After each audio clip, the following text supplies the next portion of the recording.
Class 10th subject maths chapter quadratic equation NCERT page number 73 exercise 4.1। आज discussion होगा chapter में जितने भी वर्ड प्रॉब्लम्स हैं, एप्लीकेशंस हैं, उन सब की इक्वेशन कैसे ड्राफ्ट होगी। तुम सभी ने अपनी इक्वेशन कल बना के रखी हुई है। उन सभी इक्वेशंस को मेरी बनाई हुई इक्वेशन से आपको मैच करना है। कल मैंने इसके बारे में बताया था कि क्वाड्रेटिक के जितनी भी वर्ड प्रॉब्लम है उनमें से मैक्सिमम डबल वेरिएबल में भी ड्राफ्ट हो सकती है, सिंगल वेरिएबल में भी ड्राफ्ट हो सकती है। अटेम्प्ट करने वाले को जैसा स्ट्राइक करता है, जैसा समझ आए, वो वैसे इक्वेशन बनाए। कहीं कोई ऐसी दिक्कत नहीं है। आगे जाके वो डबल से सिंगल में अपने आप कन्वर्ट होता ही होता है। एक स्टेप पर आने के बाद आपको खुद ही लगेगा कि अब इसको हमें सिंगल में कन्वर्ट करना ही होगा। वो आने वाले टाइम में मैं उस चीज को दोबारा एक्सप्लेन भी कर दूंगा। कल मैंने इसके ऊपर एक एग्जांपल भी दिया ही था। तो शुरू करते हैं पेज नंबर 73 एक्सरसाइज 4.1। पूरे चैप्टर के सिर्फ एप्लीकेशन का डिस्कशन होगा आज। क्वेश्चन नंबर 2 का फर्स्ट पार्ट। क्वेश्चन नंबर 2 का फर्स्ट पार्ट, इसमें बोला गया है रेक्टेंगल का एरिया 528 है। अब रेक्टेंगल के एरिया की बात कर रहे हैं तो लेंथ इंटू ब्रेड्थ होता है। वो तो आगे वो हमें बताता है कि रेक्टेंगुलर प्लॉट की लेंथ ब्रेड्थ के ट्वाइस से एक ज्यादा है। ब्रेड्थ के ट्वाइस से एक ज्यादा है। मैंने ये क्वेश्चन पढ़ा, मैं एज ए स्टूडेंट, मैं एज ए पेपर अटेम्प्ट करने वाला स्टूडेंट, मुझे स्ट्राइक किया कि ये मैं इक्वेशन डबल वेरिएबल में बना सकता हूँ। तो ठीक है, डबल में बनाता हूँ। यहां पर मुझे बताया गया कि एरिया ऑफ रेक्टेंगल है 528। अब रेक्टेंगल का एरिया लेंथ इंटू ब्रेड्थ होता है। लेंथ को x मान लूँ, ब्रेड्थ को y मान लूँ, या लेंथ को मैं l ही लिखूंगा, ब्रेड्थ को मैं b ही लिखूंगा। ठीक है, हमने xy लिखा, कोई ऐसी दिक्कत नहीं है। अब डबल वेरिएबल में बना रहा हूं तो दो इक्वेशंस तो होनी चाहिए। दो इक्वेशंस बनाने के लिए दो इंफॉर्मेशन होनी चाहिए। पहली इंफॉर्मेशन तो एरिया वाली हो गई, दूसरी इंफॉर्मेशन लेंथ और ब्रेड्थ के रिलेशनशिप वाली हो गई। तो पहले एरिया वाली बात कर लेते हैं। फर्स्ट इक्वेशन तो डबल वेरिएबल में हो गई है। सेकंड इक्वेशन, उसने कहा लेंथ। लेंथ कैसे आएगी? ब्रेड्थ के ट्वाइस से 1 मैसेज बिल्कुल क्लियर है इसमें। लेंथ क्या है? ब्रेड्थ के ट्वाइस से एक ज्यादा। ठीक है, और वैसे भी मैंने पहले भी बताया था, अभी भी बता रहा हूं, ये जो इसमें सेकंड सेंटेंस में यूज कर रहा है कि लेंथ ब्रेड्थ के इतने ज्यादा से इतना ट्वाइस वगैरह है, वो सब किसके साथ आएगा? जो पीछे लिखा ब्रेड्थ। वैसे मैसेज क्लियर है, उसी के हिसाब से आपको याद डालनी चाहिए। उसने कहा ब्रेड्थ के ट्वाइस से एक ज्यादा कर दोगे तो लेंथ मिल जाएगी। तो दो इक्वेशन हो गई, ऐसे आप बना सकते हो। नेक्स्ट, मैंने क्वेश्चन पढ़ा और मुझे लगा कि मैं इसको सिंगल वेरिएबल में बना सकता हूँ। तो ठीक है, सिंगल में बनाते हैं। सिंगल में बनाने के लिए अब पहले तो मुझे लेंथ और ब्रेड्थ अरेंज करनी पड़ेगी। और लेंथ और ब्रेड्थ का इसने क्या बताया कि लेंथ ब्रेड्थ से एक ज्यादा, ट्वाइस से एक ज्यादा है। ब्रेड्थ से कंपेयर कर रहा है लेंथ को। ब्रेड्थ को मैंने मान लिया x, तो लेंथ क्या कह रहा है? 2x + 1। ब्रेड्थ के ट्वाइस से एक ज्यादा, और ब्रेड्थ कितनी थी? x। तो लेंथ मेरी अरेंज हो गई 2x + 1, ब्रेड्थ मेरी अरेंज हो गई x। अब मुझे क्या दिया गया है? Area, length into breadth. Length क्या आई है? ये इंटू ब्रेड्थ इक्वल 528। इक्वेशन बन गई। आगे बढ़ते हैं, अपना मैच कर लो कि हमारे में से कौन सी किसकी क्या इक्वेशन ठीक है। Next, page number 74, next page पर सेकंड पार्ट है। कहता है कॉन्जिक्यूटिव पॉजिटिव इंटीजर्स। ये वाला आपका सिंगल वेरिएबल में ही बनेगा। बनाने को तो डबल में बना सकते हैं, लेकिन ये सिंगल में बिल्कुल डायरेक्ट आ रहा है, तो डबल के चक्कर में पड़ना नहीं चाहिए। और जो मैंने कल वाले स्टूडेंट्स के सॉल्यूशंस देखे थे, मैक्सिमम ने इसको सिंगल वेरिएबल में ही बना रखा है। कॉन्जिक्यूटिव क्या, एक के बाद 2 के बाद 3 4 5 6 7 ऐसे जा रहा है। एक के बाद 2 आया, 2 के बाद 3 आया, फिर 4 आया, फिर 5 आया। हम क्या देख रहे हैं, हर एक नंबर में 1 इंक्रीज हो रहा है। एक में +1 हुआ 2, 2 में +1 हुआ 3, 3 में +1 हुआ 4, एक के डिफरेंस पे आगे बढ़ता जा रहा है। तो दो कॉन्जिक्यूटिव इंटीजर्स मानने हैं, एक मान लिया x, दूसरा हुआ x+1, एक हुआ x, दूसरा हुआ x+1, और उनका प्रोडक्ट हमें बोला गया 306। तो ठीक है, दोनों पता लग गए, अब उनकी कर दो product. x into x+1 equal 306, x into x+1 equal 306। Next question number 3, third part, ages वाला। इसने कहा Rohan's mother is 26 year older than him. Double में भी बना सकते हैं, सिंगल में भी बना सकते हैं। अगर हम इसको डबल वेरिएबल में सोचते हैं तो रोहन की एज को मैं r मान लेता हूं, मदर की एज को मैं m मान लेता हूं। रोहन की एज को मैं r मान लेता हूं और मदर की एज को मैं m एज्यूम कर लेता हूं। तो इसने कहा मदर की एज रोहन की एज से 26 ईयर्स ज्यादा है, वो तो होगी ही। तो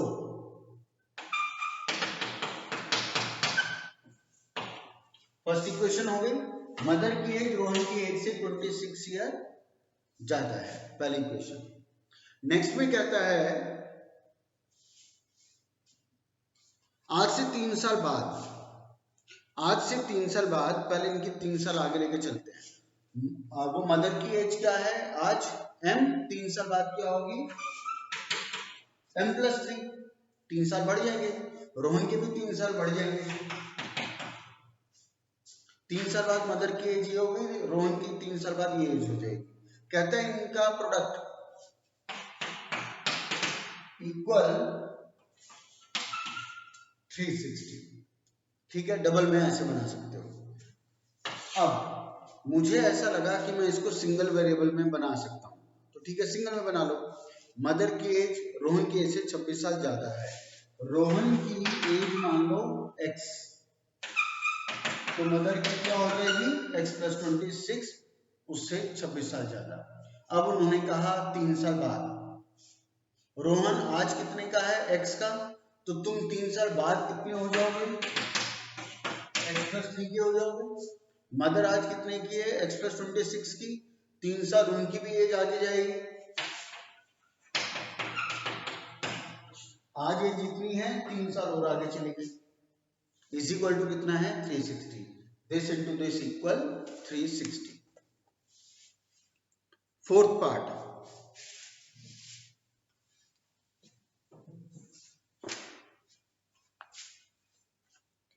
फोर्थ पार्ट में स्पीड टाइम डिस्टेंस के क्वेश्चन है।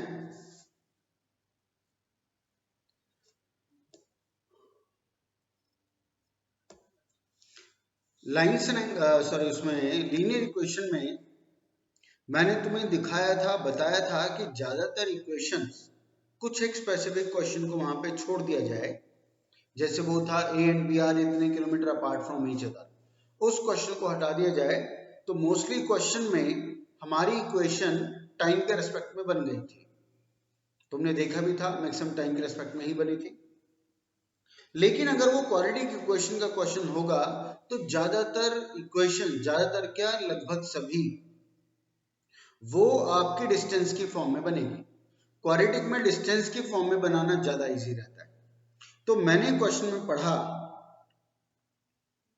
कि अच्छा एक बात हो, वहां मैंने कहा ज्यादातर इक्वेशन टाइम के रिस्पेक्ट में बनेगी, यहां मैंने कहा ज्यादातर इक्वेशन लगभग सभी डिस्टेंस की फॉर्म में बनेगी। वो उसका रीजन ये है, वहां पर दो अलग अलग एंटिटी होती थी, दो अलग अलग लोग होते थे, कहीं पे आ रहे हैं कहीं पे जा रहे हैं, तो बताता था टोटल इतना टाइम आपका लगा।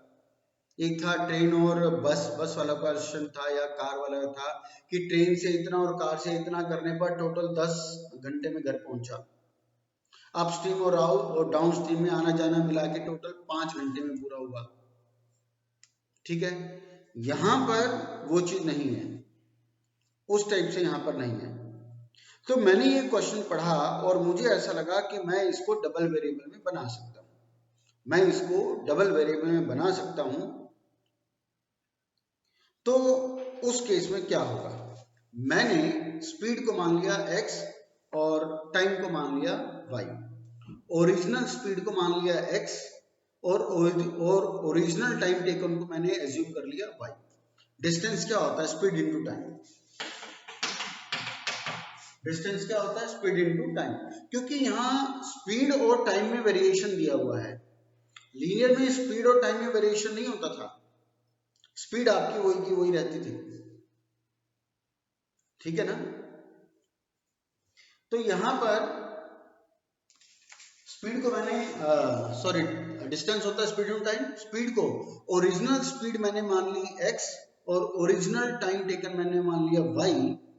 आपको यहां से घर पर जाना है, आप नॉर्मल रूटीन में नॉर्मल स्पीड से जाते हो और नॉर्मल रूटीन के टाइम पर आप पहुंच जाते हो। ठीक है, आपका डिस्टेंस कवर हो जाता है। तो स्पीड x, स्पीड को x और इसको time, x into y equal 480, speed into time equal distance. ठीक है, चलो अब हो गई गड़बड़। अब किसी दिन मैंने अपनी स्पीड कर दी कम, पहले x की स्पीड से जाता था, आज मैं धीरे धीरे जा रहा हूं, तो कितनी स्पीड से कम हो गई मेरी, x माइनस 8। अब धीरे धीरे जाऊंगा तो लेट पहुंचूंगा, लेट पहुंचूंगा तो मतलब टाइम लूंगा ज्यादा। तो इसने बताया कि जब आप धीरे धीरे चले, आपने स्पीड कम कर दी, तो लेट पहुंचोगे, देर से पहुंचोगे, टाइम लोगे ज्यादा। कितना ज्यादा, 3 आवर्स ज्यादा ले रहे हो आप। पहले रूटीन में कितना टाइम लेते थे भाई, अब कितना लोगे, y प्लस 3। अब यहां से मुझे घर पर जाना है, हमें घर पर जाना है, हम भाग कर जाएं जल्दी पहुंचेंगे, हम धीरे धीरे जाएं देर से पहुंचेंगे, हम नॉर्मल स्पीड से जाएं नॉर्मल टाइम पर पहुंचेंगे। क्या डिस्टेंस पे पड़ेगा कोई फर्क, भाग के जाऊंगा तब भी मेरे घर का वही है डिस्टेंस, धीरे धीरे जाऊंगा तब भी मेरे घर का वही है डिस्टेंस, और नॉर्मल स्पीड से जाऊंगा तो भी वही है डिस्टेंस। तो डिस्टेंस पे तो कोई फर्क नहीं पड़ना, जाना तो घर पे ही था। अब नई स्पीड इनटू नया टाइम इक्वल 480, जाना तो वहीं था, डेस्टिनेशन तो वहीं था। तो usual speed usual time equal total इतना मेरे घर तक का डिस्टेंस था, धीरे धीरे गया, लेट पहुंचा, डिस्टेंस वही था। दो इक्वेशन बन गई, डबल में आप इसको ऐसे बना सकते हो। अब अगर सोचते हैं, मैंने क्वेश्चन पढ़ा और मैं सोचता हूं मैं इसको सिंगल वेरिएबल में बना सकता हूं, मैंने इसको सोचा कि मैं इसको सिंगल वेरिएबल में बना सकता हूं, तो कैसे बनेगा।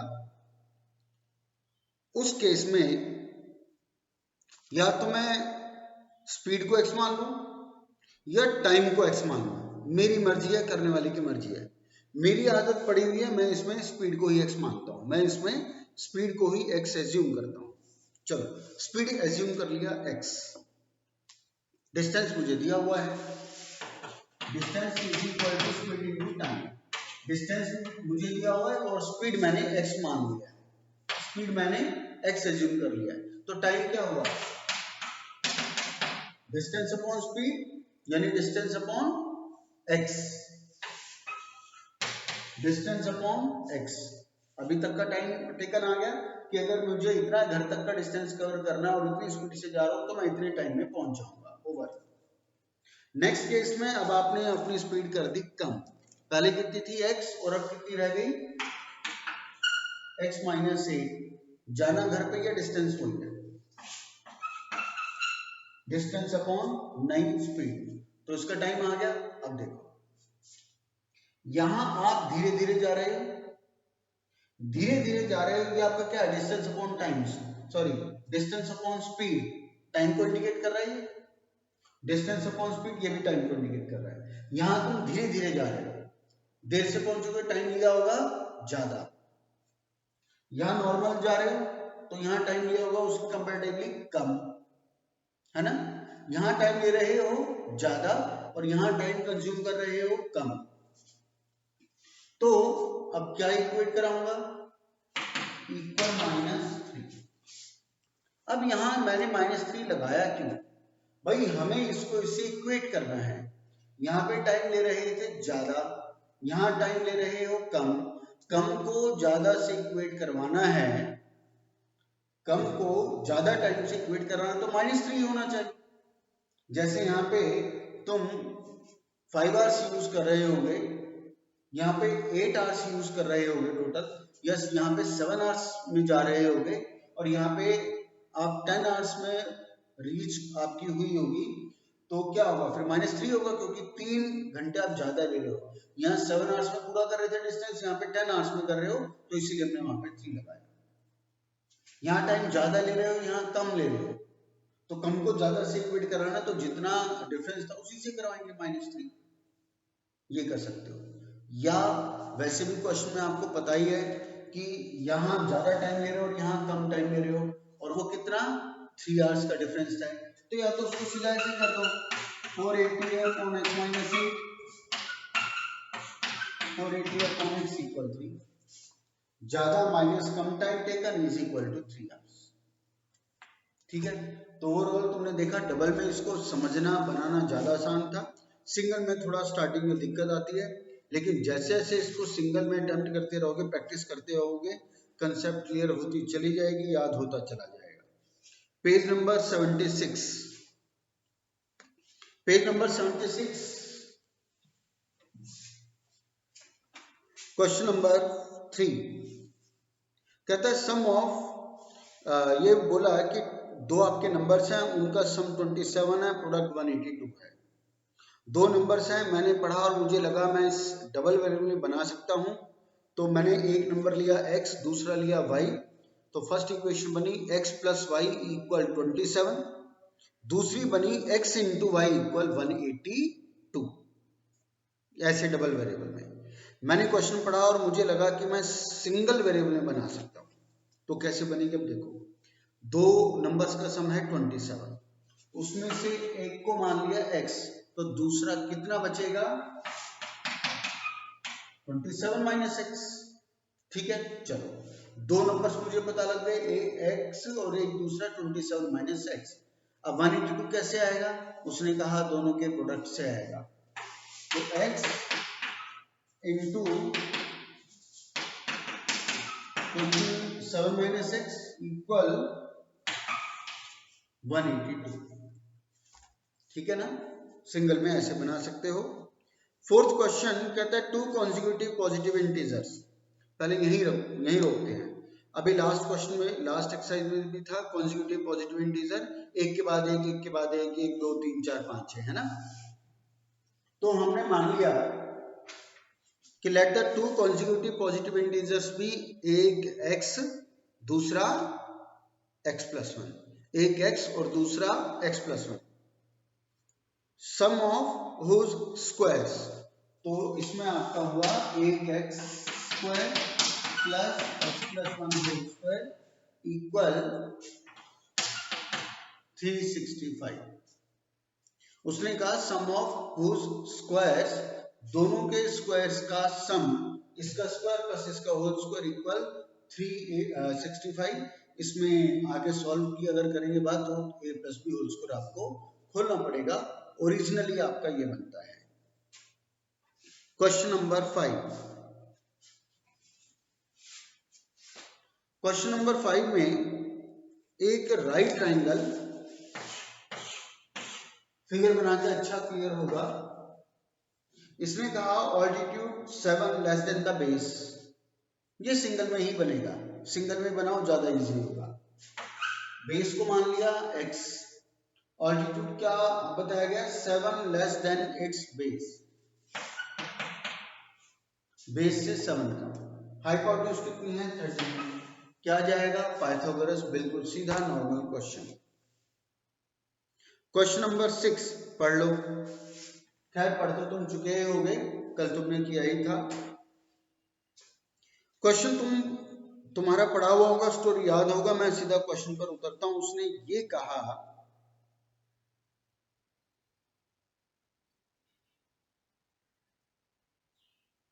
कि एक आर्टिकल की कॉस्ट कैसे निकलेगी, एक आर्टिकल की कॉस्ट क्या है उसको ये ऐसे एक्सप्लेन करता है कि जितने आर्टिकल आप एक दिन में बनाओगे, भाई आपकी मैन्युफैक्चरिंग यूनिट है और आपको ये एस्टिमेट करना है कि एक प्रोडक्ट, एक आर्टिकल मुझे कितने रुपए का पड़ेगा, उसकी कॉस्ट निकालिए। तो उसका उसने यहाँ पर बताया कि एक आर्टिकल की कॉस्ट उतनी होगी जितना आप एक दिन में आर्टिकल प्रोड्यूस करते हो ना, 10 आर्टिकल या 50 आर्टिकल या 1000 आर्टिकल, जितने आप एक दिन में आर्टिकल प्रोड्यूस करते हो उसके ट्वाइस से 3 ज्यादा, उसके ट्वाइस से 3 ज्यादा जो भी ये फिगर आएगी वो एक आर्टिकल की कॉस्ट मान लेना। तो हम इसके अंदर एक नंबर ऑफ आर्टिकल से कंपेयर कर रहा है। ये number of article produced in one day, number of article produced in one day be x, एक दिन में आपने number of article x produce किए, तो उसकी कॉस्ट को कैसे बता रहा है? उसकी कॉस्ट वो बता रहा है वो होगी नंबर ऑफ आर्टिकल, तो आप मान चुके हो एक्स, और एक आर्टिकल की कॉस्ट क्या आ रही है? नंबर ऑफ आर्टिकल के ट्वाइस से 3 ज्यादा। मैसेज लैंग्वेज में बिल्कुल उसमें क्लियर लिखा है, उसके ट्वाइस से 3 ज्यादा, ठीक है।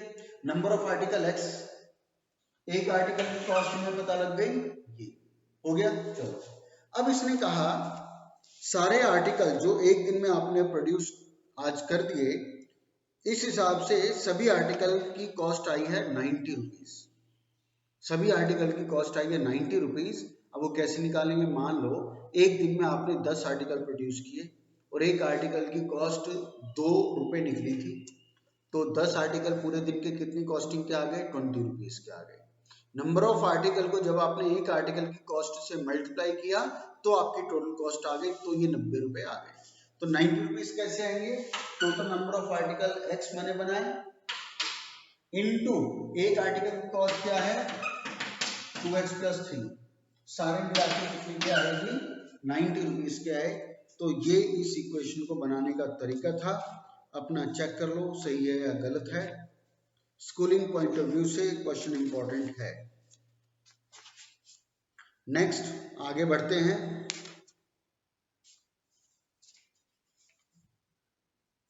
Page number 84, page number 84, example 11, पहला इंपॉर्टेंट एग्जाम्पल। इस एग्जाम्पल का यहां पर जो सोल्यूशन किया हुआ है बिल्कुल गलत किया हुआ है, बिल्कुल स्टार्टिंग से ही इसका सोल्यूशन बिल्कुल गलत है।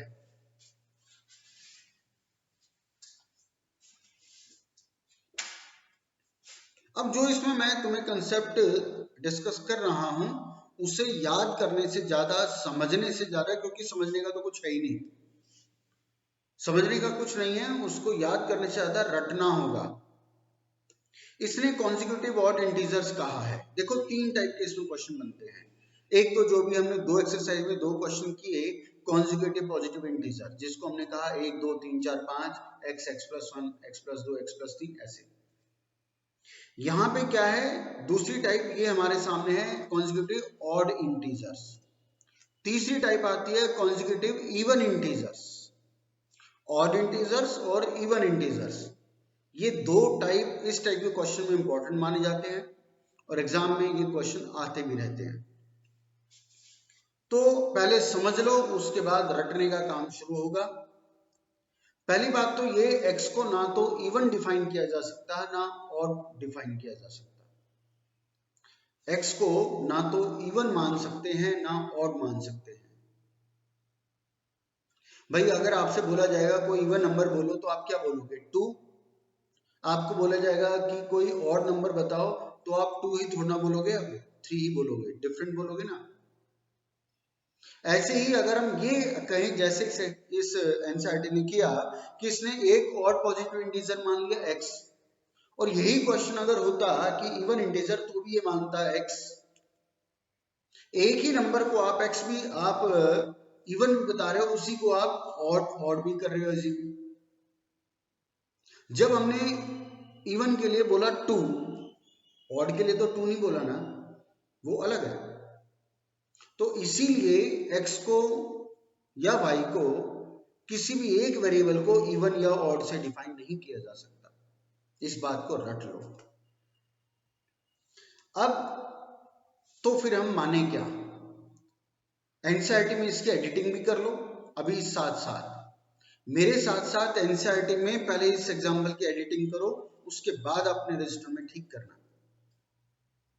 तो जब आपको कोई भी ऑड इंटीजर्स लेना हो तो उसको हमें लेना चाहिए 2x प्लस 1 या 2x माइनस 1, 2x प्लस 1 या 2x माइनस 1, इसके पीछे भी लॉजिक समझ लो। अब कोई भी देखो, इवन और ऑड में डिफरेंस कितना है, एक का डिफरेंस है, 2 इवन है, अगर उसमें प्लस 1 कर दोगे 3 ऑड हो गया, 2 में माइनस 1 कर दो क्या आ जाएगा 1 ऑड हो गया, 4 क्या है इवन है, इस 4 में अगर हम प्लस 1 कर दें क्या आएगा 5 ऑड हो गया, इस 4 में माइनस 1 कर दो क्या आ गया 3 ऑड हो गया। तो इवन ऑड में जाने के लिए प्लस 1 या माइनस 1 की गेम है। अब कोई भी नंबर, जैसे मैंने कहा भाई x को ना तो आप इवन कह सकते ना ऑड कह सकते, तो कैसे कहें उसको। अगर मैं किसी भी नंबर को 2 से मल्टीप्लाई कर दूं तो वो क्या बन जाएगा, वो इवन ही बनेगा। 7 ऑड है, 2 से इंटू किया 14 इवन बन गया। 11 ऑड है, 2 से इंटू करूंगा क्या बन जाएगा 22, वो इवन हो गया। 13 ऑड है, 2 से इंटू किया 26 इवन बन गया। तो अगर हम किसी भी नंबर x को, मैंने किसी भी नंबर कहा, इवन या ऑड नहीं कहा, किसी भी नंबर x को अगर मैं 2 से मल्टीप्लाई कर दूं तो ये क्या हो गया इवन बन गया। अब मुझे क्या चाहिए ऑड। अब इस इवन में प्लस 1 या माइनस कर दूंगा तो वो क्या हो जाएगा ऑड हो जाएगा, जो 2x प्लस 1 ये हो गया ऑड। और एक और ले लो, वो हो गया 2x माइनस 1। तो याद रखो, जब भी तुम्हें कोई भी कॉन्जिक्यूटिव ऑड इंटीजर्स लेने हो तो रट लो वो यही लोगे, 2x प्लस 1 या 2x माइनस 1 या 2x प्लस 3। 2x प्लस 2 अगर लूंगा तो 2x भी इवन है और प्लस 2 भी इवन है, वो पूरा इवन हो जाएगा। तो 2x प्लस 3 या 2x प्लस 5, उतना ऊपर जाने की जरूरत नहीं है, इन्हीं को कर लो यार, इसी से हमारा काम हो जाएगा, गुजारा हो जाएगा। और तुम खुद देखो, ये x में आप कुछ भी सब्स्टिट्यूट कर लो ये ऑड ही देगा। रखा है इसमें 4, 4 2 8 प्लस 1 9 ऑड आ रहा है। अभी हमने x में क्या रखा था 4 जो कि इवन है, 4 2 8 प्लस 1 9 ऑड आ गया ना, रखा था हमने x को 4 इवन नंबर रखा था। अब x को सब्स्टिट्यूट करके देख लो 3, 3 क्या है ऑड है, 3 2 6 प्लस 1 7 आ गया ना ऑड। हमने इवन रखा x में तो भी ऑड आया पूरा, और ऑड रखा तो भी पूरा ऑड ही आया। यहाँ पे भी कर लो चेक, यहाँ पे रखा तुमने 8, मान लो 8 क्या इवन है, 8 2 16, 16 माइनस 1 15 आ गया ना ऑड। अब इसमें कोई और नंबर करो ट्राई, रखा 7, 7 2 14, 14 माइनस 1 13 आ गया ना ऑड, डाला भी ऑड था आया भी ऑड। तो आपने देखा इनमें x में कोई भी नंबर सब्स्टिट्यूट कर लो, x में आप इवन नंबर सब्स्टिट्यूट कर लो, ऑड सब्स्टिट्यूट कर लो, देगा आपको पूरा ऑड ही। तो रट लो, जब भी दो कॉन्जिक्यूटिव ऑड नंबर्स बोलेगा तो आपको 2x माइनस 1 और 2x प्लस 1 ही लेना है। ऐसे ही इसी के पैरेलल इवन नंबर्स का, जब आपको इवन नंबर्स की करेगा बात, तो इवन नंबर्स में हमें लेना चाहिए एक 2x और एक 2x प्लस 2, एक 2x और एक 2x प्लस 2। इवन में हमें ये वाले लेने चाहिए। कोई भी नंबर कर लो ट्राई, डालो 3 6 ऑड, वो इवन आ गया, डाला हमने 9 ऑड है, कितना हो गया 18 आ गया ना फाइनली इवन। अब डालो कोई इवन 8, 8 2 16 इवन ही देगा आपको, इसको ले लो। इसमें डाला हमने 5 ऑड है, 5 2 10 प्लस 2 12 आए ना फाइनली इवन। इसमें डाला हमने 6 6 2 12, 6 क्या था इवन था, 6 2 12 प्लस 2 14 आ गया ना इवन। तो इसमें जो मर्जी डालो इवन ही देगा, इसमें जो भी डालो ऑड ही देगा। तो ऑड के लिए आपको ये रटना है, इवन के लिए ये रटना है। इतना बोलने के बावजूद, इतना समझाने के बावजूद भी अगर किसी को समझ नहीं आया तो मेरे पास इससे और कोई बेहतर तरीका नहीं है कि मैं और किसी तरीके से समझा पाऊँ। तो जिन्हें अभी भी समझ नहीं आया वो वीडियो को 2-3 बार देखो, फिर भी नहीं समझ आया तो मेरी यही एडवाइस है, क्वेश्चन तुम्हें छोड़ने पड़ेंगे, फिर तुम उस क्वेश्चन को करने के लिए कैपेबल नहीं हो, उन क्वेश्चंस के लायक नहीं हो। तो एग्जाम्पल 11 में आप एडिटिंग कर लो, x और x प्लस 2 नहीं होगा, इसमें 2 कॉन्जिक्यूटिव इंटीजर्स आपको लेने हैं, x प्लस 1 और 2x प्लस 1 और 2x माइनस 1, 2x प्लस 1 और 2x माइनस 1, तो 2x plus 1 whole square plus 2x minus 1 whole square equal 290, 2x plus 1 whole square plus 2x minus 1 whole square equal 290, ऐसे ही यह solution चलना है। Example 12 exercise chapter का दूसरा important example, इसको मेरे समझाने लायक इसमें कुछ नहीं है, जैसे एग्जांपल में दिया हो वैसा ही चलेगा, और एग्जांपल की लैंग्वेज में मैसेज भी बिल्कुल क्लियर है, कहीं कोई हिडन लैंग्वेज नहीं है, कोई हिडन मैसेज नहीं है, बिल्कुल जैसा ऐसा कह रहा है वैसा वैसा इसने इसको चलाया हुआ है, तो इसको तुम अपने आप ही करे हुए, और इम्पोर्टेंट एग्जांपल है, ये भी आता रहता है। अब आ जाओ page number 87, page number 87 example 15, page number 87 example 15, upstream downstream. देखो यहां पर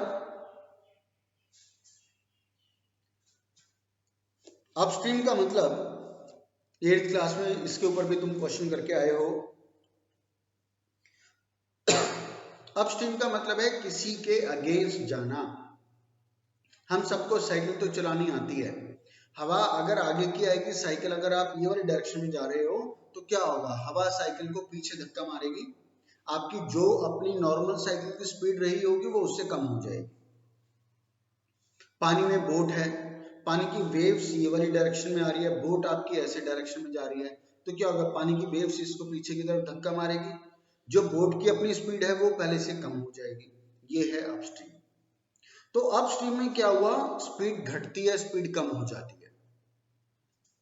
डाउन में क्या हुआ, आप ये वाली डायरेक्शन में जा रहे हो, इसी डायरेक्शन में पीछे से हवा आ रही है, बड़ी स्मूथ साइकिल वो चला करती है, साइकिल उसको चलाने में मजा आता है, आराम से पैर मारते रहो, भागती रहेगी, तो क्या हुआ, उसमें स्पीड बढ़ गई। इस डायरेक्शन में आपकी बोट जा रही है, पीछे से पानी की वेव्स भी आ रही है, और आपकी बोट की डायरेक्शन में ही वो वेव्स भी हैं, तो क्या होगा, वो आपकी बोट को धक्का कर रही है, तो बोट भी अपनी नॉर्मल स्पीड से ज्यादा तेज भागेगी। तो डाउन स्ट्रीम में स्पीड बढ़ जाती है, अप स्ट्रीम में स्पीड घट जाती है, ये हमें क्लैरिटी होनी चाहिए, और क्लैरिटी से ज्यादा ये याद होना चाहिए। नेक्स्ट, अब जब हवा आगे की आई, साइकिल हम ये वाली डायरेक्शन में चला रहे हैं, साइकिल की स्पीड कम हो गई, तो हम ये नहीं कहते कि हवा की स्पीड कम हो गई, हम कहते हैं साइकिल की स्पीड कम हो गई। मतलब हम ये मानते हैं कि साइकिल की स्पीड हवा की स्पीड से ज्यादा थी। यही होता है ना, जब हम पानी के अगेंस्ट, पानी की वेव्स के अगेंस्ट बोट अगर चलाते हैं या स्विम करते हैं, तो हम क्या कहते हैं, हम ये नहीं कहते कि वेव्स की स्पीड कम हो गई हमारी बोट की वजह से, हम ये कहते हैं मेरी बोट की स्पीड कम हो गई। मतलब हम बोट की स्पीड को पानी की स्पीड से ज्यादा मानते हैं। हम ये नहीं कहते कि मेरी वेव्स की स्पीड कम हो गई, हम कहते हैं मेरे स्विमिंग की स्पीड कम हो गई। मतलब हम ये मानते हैं कि स्विमिंग की स्पीड वेव्स की स्पीड से ज्यादा थी। तो अब स्ट्रीम में रट लो, हमेशा बोट की स्पीड को ज्यादा माना जाता है, पानी की स्पीड को कम माना जाता है। डाउन में तो कोई फर्क नहीं पड़ता, जैसे मर्जी कर दो, प्लस ही होता है। लेकिन अप स्ट्रीम में रट लो बोट माइनस पानी, बोट माइनस पानी, ठीक है। तो यहां पर आपको बताया गया कि आपके मोटर बोट की स्पीड स्टिल वाटर में 18 किलोमीटर पर आवर थी। अब 24 किलोमीटर आपका जाना और 24 किलोमीटर ही वापस आना, अपस्ट्रीम डाउनस्ट्रीम, रिवर को आप उस साइड गए और फिर वहां से वापस आए, 24 किलोमीटर जाना और 24 किलोमीटर ही वापसी आना, डिस्टेंस अलग भी हो सकता था, लेकिन इसमें सेम है। चलो, अब इसने ये कहा कि अपस्ट्रीम में तो टाइम ज्यादा लगना ही है क्योंकि स्पीड तो कम हो ही जाएगी। अपस्ट्रीम में डाउन से 1 घंटा ज्यादा लगता है आपको, अपस्ट्रीम में डाउनस्ट्रीम से 1 घंटा ज्यादा लगता है, ऐसा उसने हमें बताया। अपस्ट्रीम में डाउनस्ट्रीम से 1 घंटा ज्यादा लगता है। क्वेश्चन में लैंग्वेज बिल्कुल क्लियर है, अप में ज्यादा टाइम लगता है, up minus down is equal to 1 hour. अब 1 क्या है? टाइम है। 1 क्या है? टाइम। डिस्टेंस और टाइम क्या होता है? Distance upon speed. Distance upon speed. यहां पर बोट की स्पीड मान ली गई? नहीं मानी, क्यों? वो तो दी हुई है। बोट की स्पीड हमें दी गई है 18। स्ट्रीम की, पानी की स्पीड मुझे फाइंड आउट करनी है, तो पानी की स्पीड मैंने अज्यूम कर लिया x।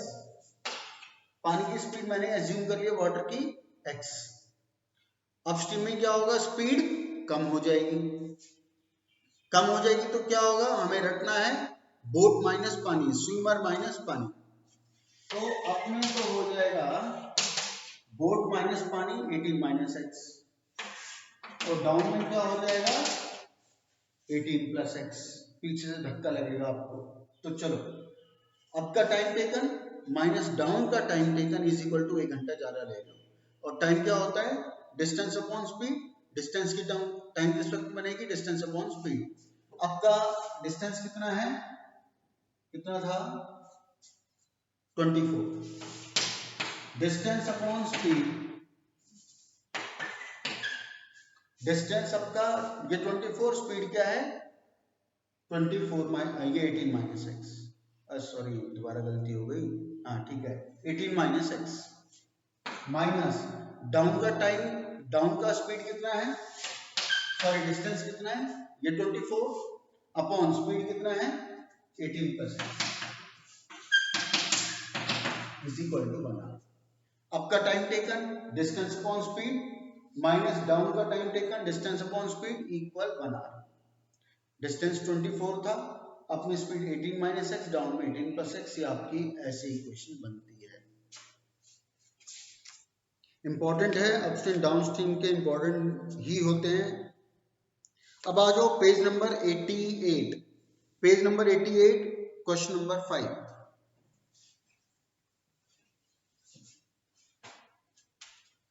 Page number 88, sorry question number 4 होना है पहले। क्वेश्चन नंबर 4, अच्छा एक बात और बता दूं, इस पेज नंबर 88 के क्वेश्चन नंबर 4 से लेकर क्वेश्चन 11 तक, इनमें से कोई भी ऐसा क्वेश्चन नहीं है जो बोर्ड में कभी ना आया हो। 1 से लेकर ज्यादा बार तक ये क्वेश्चन बोर्ड में, स्कूल में आते रहे हैं और आते भी रहेंगे। तो ये सारे क्वेश्चन हमें याद होने चाहिए, इनकी क्वेश्चन खुद से बनानी आनी चाहिए। जिन्हें खुद से बनानी क्वेश्चन आती है, जिनकी हैबिट में है क्वेश्चन आराम से बना पाना, उनके लिए दिक्कत नहीं है। जिनकी हैबिट में कभी रहा नहीं, जिन्होंने इनके लिए कभी अपने 7th 8th में स्ट्रगल नहीं किया कि हमें बनानी आ जाए, उनको ये याद ही करनी पड़ेगी। तो इसने कहा सम ऑफ द रेसिप्रोकल्स, रेसिप्रोकल्स कहा, सॉरी सम किनका? रहमान के बारे में बात कर रहा है। कहता है रहमान की आज से 3 साल पहले जो एज थी उसका रेसिप्रोकल, और सलमान की आज से 5 साल बाद जो एज होगी उसका रेसिप्रोकल, उन दोनों के रेसिप्रोकल का सम 1/3 है। अब मैं रहमान, मेरी एज है आज x, मेरी आज प्रेजेंट एज है x। हम इसमें लिखेंगे let the present age of Rahman be x। तुम्हारी आज एज x है, तो 3 साल पहले क्या रही होगी? x minus 3। आज तुम्हारी एज x है, आज से 5 साल बाद कितनी होगी? x plus 5। 3 साल पहले की एज का पता लग गया, 5 साल बाद की एज का पता लग गया। अब इसने कहा था रेसिप्रोकल, आज 3 साल पहले मेरी x माइनस 3 थी, तो उसका रेसिप्रोकल क्या होगा? 1 अपॉन आज से 5 साल वाले का रेसिप्रोकल क्या होगा? दिस। इसने कहा इनके रेसिप्रोकल का सम इक्वल 1/3। बिल्कुल डायरेक्ट तरीका था इक्वेशन बनाने का। आगे बढ़ते हैं। क्वेश्चन नंबर 5 बिल्कुल सीधा सीधा है। मैथ्स और इंग्लिश के मार्क्स का सम 30 है। डबल में बना सकते हैं, सिंगल में बना सकते हैं।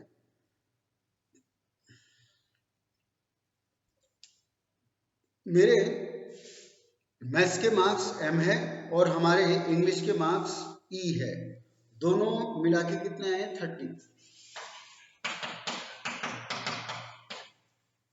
बिल्कुल मैसेज क्लियर, इक्वेशन बना दी। अभी कहता है कि अगर मैथ्स में 3 मार्क्स ज्यादा होते तो ठीक है, पहले m3 अब m+3 हो गए, और इंग्लिश में 3 मार्क्स कम होते, ठीक है, इंग्लिश में पहले e थे तो अब 3 मार्क्स कम हो गए। कहते हैं इनका प्रोडक्ट है 210। डबल वेरिएबल में हम ये बना सकते हैं। अब अगर सिंगल में बनाना है तो इंग्लिश के मार्क्स या मैथ्स के मार्क्स, मैंने इंग्लिश के मान लिए, इंग्लिश के मार्क्स मैंने मान लिए x, तो मैथ्स के क्या होंगे? x+30 over. अभी कहते हैं मैथ्स में 2 मार्क्स ज्यादा होते हैं। मैथ्स में मेरे कितने मार्क्स थे पहले? x+30, इसमें कितने ज्यादा? 2 मार्क्स ज्यादा। इंग्लिश में मेरे पहले कितने थे? x, अब कितने होंगे? 3 मार्क्स कम होंगे, x-3। अब के मैथ्स के मार्क्स पता लग गए, अब के इंग्लिश के पता लग गए, इनका product equal to 110। Question number 6। Question number 6 में एक rectangle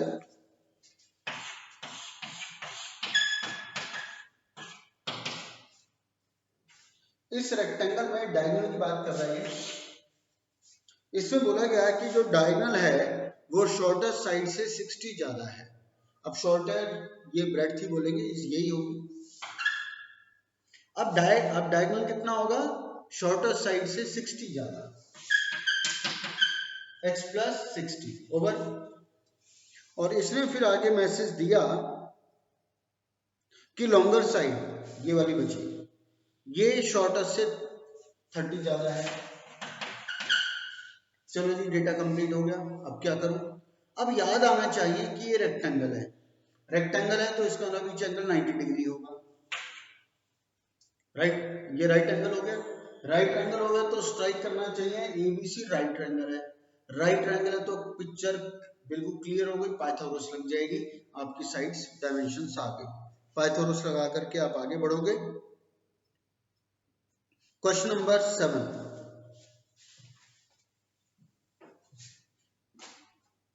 question number 7, difference of the squares of 2 numbers is 180। अब इसने डिफरेंस की बात की है, डिफरेंस की बात कर रहा है तो इसका मतलब बड़ा छोटा तो जरूर होगा। एक नंबर बड़ा रहा होगा, एक छोटा रहा होगा, तभी तो उसका डिफरेंस यहाँ पे चलेगा। चलो, तो बड़े नंबर को मैं L मान लेता हूं, छोटे नंबर को मैं S मान लेता हूं। बड़े नंबर को L, छोटे नंबर को S। उनका डिफरेंस का, उनके स्क्वायर्स का डिफरेंस कहा गया है। बड़े नंबर का स्क्वायर माइनस छोटे नंबर का square equal 180। Difference of the squares of 2 numbers, बड़े का स्क्वायर माइनस छोटे का स्क्वायर इक्वल 180 ओवर। फिर कहता है the square of the smaller, smaller कौन सा है? S, उसका स्क्वायर। कह रहा है square of the smaller is 8 times the larger. कल जब मैं चेक कर रहा था तो कुछ स्टूडेंट्स ने, ये क्वेश्चन तो बनी थी, कुछ स्टूडेंट्स ने L के साथ में स्क्वायर लगा रखा था। पहली बात, L के साथ स्क्वायर नहीं आएगा, क्योंकि अगर तुम इस सेकंड लैंग्वेज को पढ़ते हो तो उसने स्क्वायर कहा है। फर्स्ट लैंग्वेज में उसने स्क्वायर्स कहा है, स्क्वायर्स कहा था तो दोनों का इंडिविजुअल लगा। इसमें स्क्वायर सिर्फ लार्जर के लिए लगा रहा है, सॉरी स्मॉलर के साथ लगा रहा है। Square of the smaller, squares नहीं कहा। स्क्वायर्स कहता तो यहां आ जाता, स्क्वायर्स सेकंड लैंग्वेज में नहीं। मैथ्स क्वेश्चन में सेकंड लाइन में बिल्कुल क्लियर है, square of the smaller is 18 times the larger. उसके साथ कहीं स्क्वायर नहीं लिखा, तो हमने लगाया क्यों? तो ये इक्वेशन बनेगी। इसके बाद क्वेश्चन नंबर 8 पर आ जाओ। वही स्पीड टाइम डिस्टेंस का क्वेश्चन जो भी हमने लास्ट एक्सरसाइज में किया था। तुम्हें यहां से घर पर जाना है, यहां से घर का डिस्टेंस है 360 किलोमीटर। मेरी ओरिजिनल, अगर मैं डबल वेरिएबल बनाऊंगा तो मेरी ओरिजिनल स्पीड x है, डिस्टेंस होता है स्पीड इनटू टाइम। डिस्टेंस कितना है 360। मेरी original speed usual speed x है और टाइम टेकन मेरा y लगता है, तो मेरा x इंटू वाई इक्वल 360 हो गया। अब क्या हुआ, एक दिन मैंने अपनी स्पीड बढ़ा दी, x से x 5 हो गई, मैं भाग कर जा रहा हूं। भाग के जाऊंगा, जल्दी पहुंचूंगा, टाइम लूंगा कम। तो मैंने कितना लिया कम, 1 घंटा कम लिया मैंने। जितना टाइम मुझे लगता था डेली, उससे 1 घंटा कम मुझे लगा। पहले लगता था y, तो अब लगा मुझे y-1। जाना तो घर पे ही है, भाग के जाओ तो भी वही डिस्टेंस रहेगा, धीरे जाओगे तो भी वही डिस्टेंस रहना है, नॉर्मल जाऊंगा तो भी घर का डिस्टेंस पे कोई फर्क नहीं पड़ेगा। तो नई स्पीड इनटू नया टाइम इक्वल डिस्टेंस, तो वही का वही रहेगा 360। ये था डबल वेरिएबल। सिंगल में अगर आप बनाओगे तो टाइम के रेस्पेक्ट में बनेगी। स्पीड को मैं x ही लूंगा, स्पीड को x लेता हूं, और टाइम क्या होता है डिस्टेंस अपॉन स्पीड।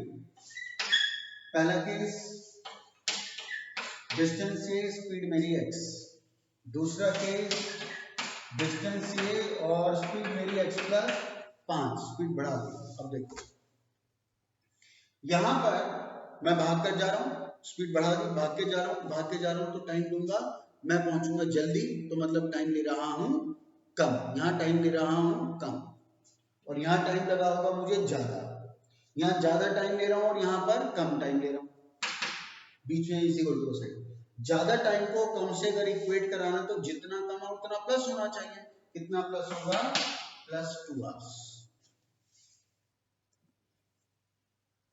1 आवर है सर, +1। ठीक है, तुम सोचोगे कि क्वेश्चन में तो लेस लिखा है, 1 आवर लेस, तो वहां पे प्लस क्यों किया। प्लस लॉजिकली तुम्हारे सामने है, यहाँ पे तुम भाग के गए थे, जल्दी पहुंचोगे, टाइम लिया होगा कम। यहाँ टाइम ले रहे हो कम, यहाँ टाइम ले रहे हो ज्यादा। ज्यादा को कम से क्विट कराना तो -1 वही होना चाहिए। अरे नहीं, मैंने हाँ +1 वही होना चाहिए, ठीक है ना। और या ऐसे समझ लो, ज्यादा टाइम माइनस कम टाइम इक्वल 1 घंटा। ठीक है ना, आप इसको ऐसे समझ सकते हो। नेक्स्ट क्वेश्चन नंबर 9 इस पूरे चैप्टर का सबसे इंपॉर्टेंट क्वेश्चन माना जाता है। क्वेश्चन नंबर 9 पूरे चैप्टर का एप्लीकेशंस में सबसे प्राइम पर ये क्वेश्चन इंपॉर्टेंट माना जाता है।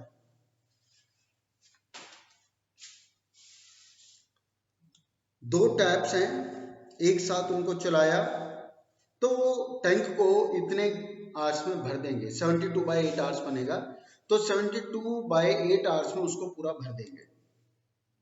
अब इसने कहा दो टैप हैं, एक का सर्कुलर फेस बड़ा है, एक का छोटा है। इसने कहा बड़े वाला टैप है, जो बड़े फेस का टैप है, उसका डायमीटर छोटे फेस वाले टैप से 10 आवर्स लेगा कम। वो तो ले गई भाई, एक टैप, एक नल का सर्कुलर फेस छोटा है, एक का बड़ा है, बड़े वाले में से ज्यादा पानी आएगा, जल्दी भरेगा वो। जिसका छोटा मुंह है उससे कम पानी आएगा, उसकी कंपेरेटिवली वो देर से बढ़ेगा, टाइम ज्यादा लेगा। तो जो चौड़े वाला टैप है वो कम सर्कुलर फेस वाले टैप से 10 आवर्स कम में उसे भर देगा। आपको बताना है अगर एक टैप अकेला चलता तो कितनी देर में भरता। एक तो ये कि ये टाइम एंड वर्क वाले क्वेश्चन होते हैं। टाइम एंड वर्क वाले क्वेश्चन में टोटल वर्क को 1 माना जाता है, टोटल वर्क को 1 मान के चलते हैं टाइम एंड वर्क वाले क्वेश्चन में। आप लोग किसी पार्टी में गए, पार्टी में डिफरेंट आइटम्स खाई, घर आके हम ये नहीं कहते कि मैंने वहां ये खाया, ये खाया, ये खाया, ये खाया। घर आके हम यही बोलते हैं मेरे को खाना नहीं खाना, मैं खाना खा के आया। उस जितना भी खाया उसको एक ही सेंटेंस में खत्म करते हो। आपके एग्जाम ओवर हुए, आप ये नहीं कहते कि मेरा मैथ्स का पेपर भी खत्म, इंग्लिश का भी खत्म, हिंदी का भी खत्म, उसका भी खत्म, उसका भी खत्म, एक ही लाइन में कवर कर देते हो, मेरा एग्जाम ओवर हो गया। उस पूरी एक्टिविटी को 1 में काउंट कर देते हो। पार्टी में खाना खा के आए, डिफरेंट आइटम खाई, लेकिन एक सेंटेंस में पूरा कवर कर देते हो, मैंने खाना खा लिया, मैं वो मेरा पेट भरा हुआ है। उस पूरे काम को 1 मान लिया, सभी एक्टिविटी को 1 मान लिया। तो टाइम एंड वर्क वाले जितने भी क्वेश्चन होते हैं उसमें टोटल वर्क को 1 माना जाता है। अब इसमें मान लो एक एग्जांपल, फिर मैं क्वेश्चन पर आऊंगा। मैंने आपको 50 क्वेश्चन दिए और आपको 10 दिन का दिया टाइम कि 10 दिन में आपको ये 50 क्वेश्चन 11वें दिन सबमिट करने हैं। और हम ये थोड़ी देर के लिए मान लेते हैं कि हम रेगुलर पढ़ने वाले हैं, और अब मान क्या लें, अब तो बल्कि डेफिनेटली है ही, सब पढ़ ही रहे हैं। मेरे पास डेली सबका अच्छा रिस्पॉन्स आ रहा है, डेली अटेम्प्ट करके तुम लोग भेजते हो। हम डेली पढ़ने वाले हैं। 10 दिन मैंने तुम्हें दिए, 50 क्वेश्चन दिए, और एक ही दिन में या 2 दिन में निपटाने, आप एवरेज निकाल लो, आपको डेली उतने नंबर ऑफ क्वेश्चन करने हैं। तो हमने देखा 50 क्वेश्चन, 10 दिन का टाइम, तो एक दिन में कितने क्वेश्चन करूंगा? 5 क्वेश्चन करूंगा। एक दिन का कितना काम आया? 5 क्वेश्चन आया। तो ये 5 क्वेश्चन एक दिन के आए, या हम इसको ऐसे भी कह सकते हैं कि मैंने 50 क्वेश्चन दिए और 10 घंटे का टाइम दिया। 1 घंटे में कितने करोगे? तो वो 5 ही आएगा। मैंने तुम्हें 50 क्वेश्चन दिए और 10 मिनट का दिया टाइम, तो 1 मिनट में कितने क्वेश्चन आपको करने पड़ेंगे? 5। तो कुल मिलाकर के आपने एक दिन का या 1 घंटे का या 1 मिनट का वर्क कैसे निकाला? आपने टोटल 50 को 10 से डिवाइड किया, तो 1 दिन का या 1 घंटे का या 1 मिनट का आपका काम निकल पाया। यही है। अब इसका सॉफ्टवेयर तैयार करते हैं। सॉफ्टवेयर निकला क्या? यहाँ पर ये 50 क्या है? ये आपका काम है, ये आपका वर्क है। नीचे 10 क्या है? वो किसको इंडिकेट कर रहा है? वो टाइम को इंडिकेट कर रहा है, वो ड्यूरेशन को इंडिकेट कर रहा है। तो जब आप टोटल वर्क को टोटल टाइम से डिवाइड करते हो, तो 1 दिन का या 1 घंटे का या 1 मिनट का या 1 पार्ट का वर्क आपका निकल के आता है।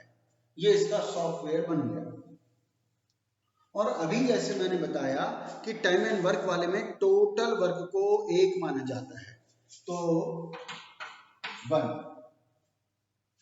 अब यहां पर इसने कहा कि जो छोटा टैप है उसका डायमीटर मैंने मान लिया x, तो बड़े वाले टैप का हो गया x + 10। एक छोटे फेस वाला टैप अगर अकेला चलेगा, उसको अकेला को अगर खोला जाएगा नल को, तो 10 को x आवर्स में भर देगा, और बड़े वाले टैप को खोलोगे तो x + 10 आवर्स में भर देगा।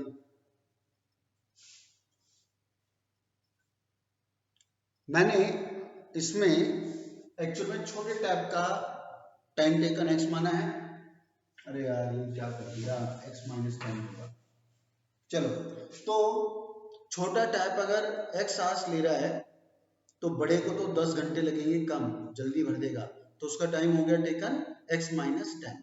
ठीक है। चलो, एक टैप जो कि छोटे फेस वाला है, उस पूरे टाइम को अगर x आवर्स में भर रहा है, तो उसका एक पार्ट कितनी देर में भरेगा? Total work upon total time, total work upon total time. छोटे वाले टैप को उस टाइम का एक पार्ट भरने में कितना टाइम लगेगा? 1/x। टोटल वर्क 1 अपॉन छोटे टैप का टोटल टाइम टेकन x, तो उसका एक पार्ट इतनी देर में भरेगा 1/x। अब बड़े वाले टैप की बात करते हैं, वो भी उसका एक पार्ट कितनी देर में भरेगा? टोटल वर्क जो हम 1 मानते हैं अपॉन उसका total time taken x - 10, total work upon total time, बड़े वाले का total work upon total time हो गया। चलो, दोनों का एक एक पार्ट कितनी देर में भरेगा हमें पता लग गया। अब उसने क्वेश्चन में कहा था ये टैप्स आपने अकेले अकेले नहीं चलाए, ये टैप को दोनों को मिला करके चलाएगा। तो ठीक है प्लस, क्योंकि दोनों को मिला करके चलाएगा। ये दोनों टैप आपने चलाए, कितनी देर तक चलाए? 72/8 आवर्स। इन दोनों टैब्स को आपने 72/8 आवर्स तक आपने चलाया और चलाने के बाद वो टैंक पूरा भर गया, आपका काम पूरा हो गया, आपका एक काम पूरा हो गया इक्वल 1, इसलिए वो 1 आया, टोटल वर्क 1। क्वेश्चन नहीं समझ आया हो इसको दोबारा समझना, और कोई इसको समझाने का मेरे पास तरीका नहीं है। जितनी बार मुझसे पूछोगे मैं यही सारे सेंटेंसेस बोलूंगा, यही सारी चीजें बोलूंगा, इसलिए वीडियो को बार बार सुनना। एक बार में, दूसरी बार में, तीसरी बार में कभी ना कभी समझ आएगा। तब भी ना समझ आए तो फिर तुम्हें क्वेश्चन छोड़ना ही पड़ेगा, तुम इस क्वेश्चन को नहीं कर सकते।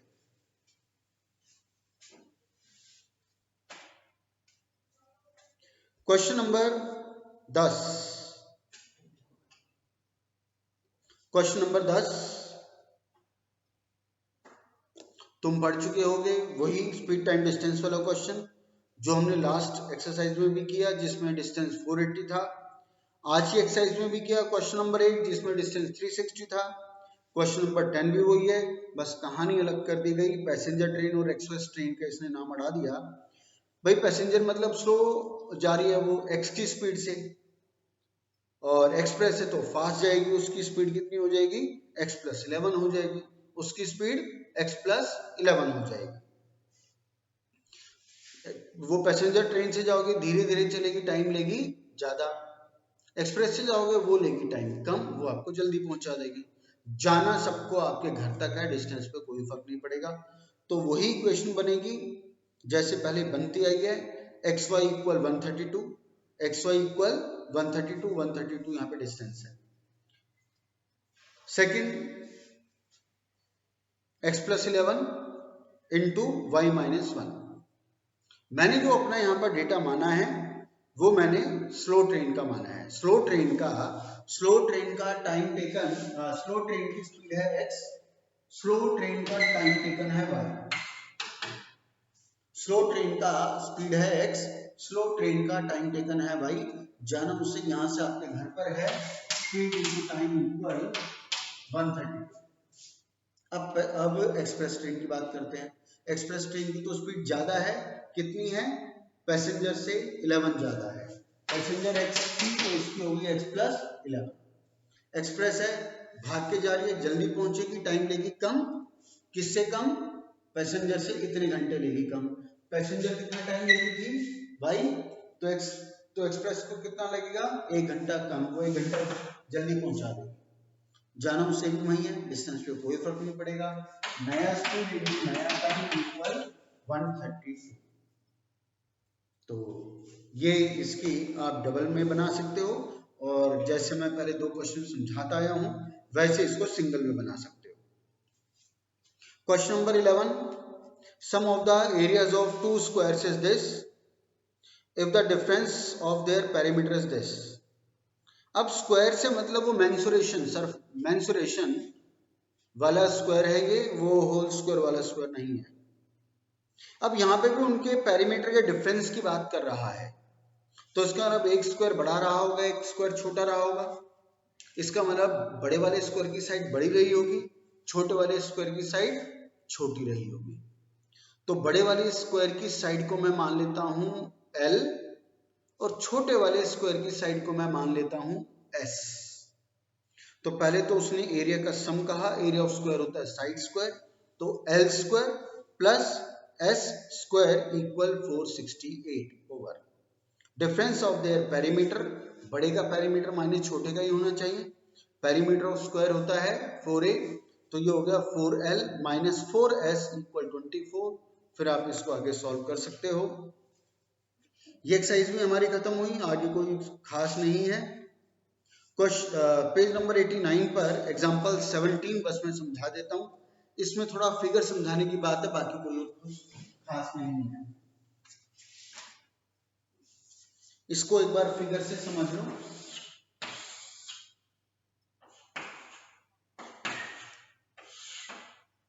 ये पार्क है, एक गेट यहाँ पर है, एक गेट यहाँ पर है, जैसा उसने बताया। अब इसने कहा है इसकी बाउंड्री पर कहीं पर लगा दिया एक पोल, इसकी बाउंड्री पर आपने कहीं पे खड़ा कर दिया एक पोल। तो मैंने ये पोल यहाँ पर खड़ा कर दिया, मैंने ये पोल यहाँ पर खड़ा कर दिया, कहीं पे भी खड़ा कर लो, यहाँ यहाँ यहाँ यहाँ मर्जी है। मैंने यहाँ ये पोल ऐसे खड़ा कर दिया। अब ये पोल बिल्कुल सीधा रहे, बिल्कुल सीधा रहे, तो उसके लिए मैंने वायर से इस पोल को एक तो इस गेट पे बांध दिया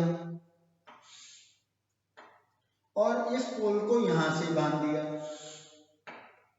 इस पोल को यहां खड़ा किया और ये बिल्कुल सीधा रहे, उस पर्पज से मैंने इस पोल को इस गेट से भी बांध दिया और इस गेट से बांध दिया। ओवर, चलो इसका तो काम खत्म।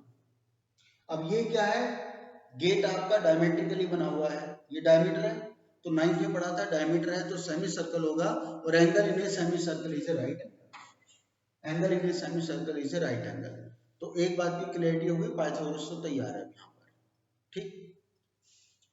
डायमीटर दिया हुआ 13, बचा बेस और हाइट। बेस और हाइट के लिए उसने बताया कि जो दोनों तरफ से आपने पोल को बांधा है वो दोनों 7 मीटर का उनमें डिफरेंस है, यानी एक 7 मीटर ज्यादा रही होगी। अगर ये x है तो ये x प्लस 7 रही होगी, है ना, ये x है तो वो x प्लस 7 रही होगी। पाइथागोरस की पूरी तैयार हो गई, इसको कर सकते हो। तो 3 एग्जांपल हैं, एक ये पोल वाला क्वेश्चन, एक अपस्ट्रीम डाउनस्ट्रीम वाला क्वेश्चन और एक ये रेक्टेंगुलर पार्क वाला क्वेश्चन जो पेज नंबर 84 पर था। तो मैक्सिमम की क्वेश्चन ठीक हुई होगी, मैक्सिमम कुछ की गलत भी हुई होगी, कुछ को बिल्कुल ही करनी नहीं आई होगी। तो आज की डेट में, कल मैंने किसी की इक्वेशंस वैसे पूरी चेक नहीं की थी कि सभी ने इक्वेशन ठीक बनाई है या नहीं, क्योंकि कल मुझे बस ये चाहिए था कि तुम अपनी तरफ से अटेम्प्ट कर लो। अगर मैं कल यही कह के छोड़ता कि ठीक है आज तुम इक्वेशन बना के रखो, कल इनको मैं तुम्हें कंफर्म कराऊंगा, वेरीफाई करवाऊंगा ठीक बनी है गलत, तो मोस्टली स्टूडेंट अटेम्प्ट ही नहीं करते, कोशिश ही नहीं करते। मैंने इसीलिए मंगाई थी कि कम से कम मंगाने के बाद मुझे ये तो पता लग ही जाएगा कि तुमने बना के तो रखी है। अब आज तुमने सारी वेरीफाई कर ली कौन सी सही है कौन सी गलत, तो आज आप थोरोली जिसकी गलत थी वो ठीक करके सभी क्वेश्चन भेजेंगे। पूरे चैप्टर की जितनी भी एक्सरसाइजेज हैं, अब एग्जांपल नहीं चाहिए मुझे, जितनी भी एक्सरसाइजेज हैं उन एक्सरसाइज में जितने भी एप्लीकेशन के वर्ड प्रॉब्लम के क्वेश्चंस हैं वो सारे आज इक्वेशन बना करके आप भेजोगे। ये कर सकते हैं जो आपने कल मुझे भेजी थी, उनमें से जो जो इक्वेशंस आपकी गलत हुई हैं मेरे से कंपेयर करने के बाद, जो जो आपकी गलत हुई है वहीं पे आप उस इक्वेशन को काटो और साइड में डिफरेंट पेन से लिख करके भेज दो। ब्लू से लिखा था तो रेड से अलग से उसी के साइड में लिख के इक्वेशन भेज सकते हो। पूरे करने की जरूरत नहीं है, चाहो तो उसी में करेक्शन करके मुझे भेज सकते हो। इक्वेशन को काटा और साइड में दूसरी इक्वेशन लिख दी। वो कंजस्टेड ना हो, घिच पिच ना हो, क्योंकि व्हाट्सएप पे बेटा बहुत इतना सारा वॉल्यूम चेक करना इतना आसान नहीं होता। तो और जिनकी बहुत सारी इक्वेशन गलत थी उनको तो एडवाइस करूंगा वो अपना फर्स्ट अटेम्प्ट मान के ही पूरा करके भेजें। आज रात तक धन्यवाद।